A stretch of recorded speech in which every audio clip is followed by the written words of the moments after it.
Bonsoir tout le monde. La vidéo du week-end, juste à temps avant la fin du week-end. Donc suite et fin du repose-pied en bois brut. Donc la semaine dernière, nous l'avions laissé après ces 2 couches de fondure qui lui donnaient un aspect très brillant. Et là, ce week-end, je lui ai passé le vitrificateur. Le vitrificateur étant la dernière étape de la restauration, du relooking, comme on dit, d'un meuble. Alors, je ne sais pas si vous allez bien le voir à la caméra, mais si je pense que oui, la différence de brillant est quand même notable. Vous voyez qu'il est beaucoup moins luisant que lorsqu'il y avait le fondure pur.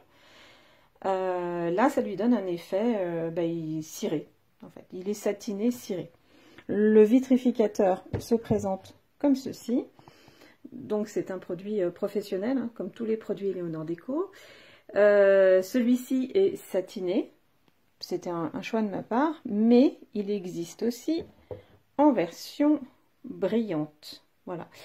Vous voyez que la texture, l'aspect, voilà, je ne suis pas sûre que vous voyez bien, n'est pas tout à fait le même. Celui-ci est beaucoup plus mat. Voilà, donc vous avez un vitrificateur satiné, un vitrificateur brillant. Le vitrificateur brillant, je ferai certainement une vidéo parce qu'au final, j'aime bien aussi l'utiliser. Il permet de faire des effets plaque émaillé ou céramique, si vous préférez. Mais là, sur le bois brut, j'ai mis du satiné parce que le satiné, au niveau de l'aspect, ressemble étrangement à de la cire. L'application du vitrificateur. L'application du vitrificateur est très très simple.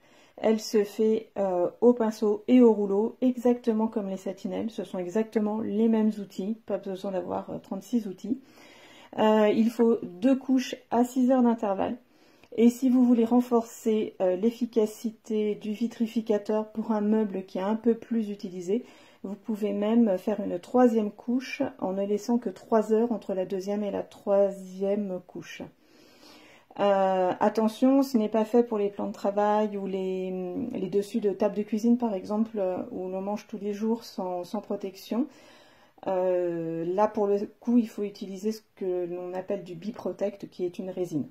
Mais le vitrificateur, pour tous les meubles d'usage courant, je dirais les buffets, les repose-pieds forcément, mais voilà, les buffets, les tables de chevet, tout ça, le vitrificateur suffit amplement parce qu'il est très très résistant. Voilà, donc j'en ai passé sur le plateau, mais j'en ai également passé sur les pieds.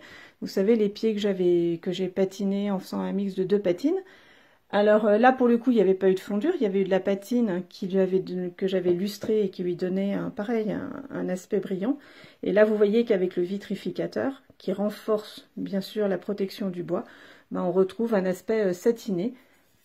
Et non pas brut du bois, ni trop brillant. On a juste l'impression que le meuble a été ciré. Voilà, écoutez, c'en est fini pour lui. Je vous retrouve la semaine prochaine avec un autre projet.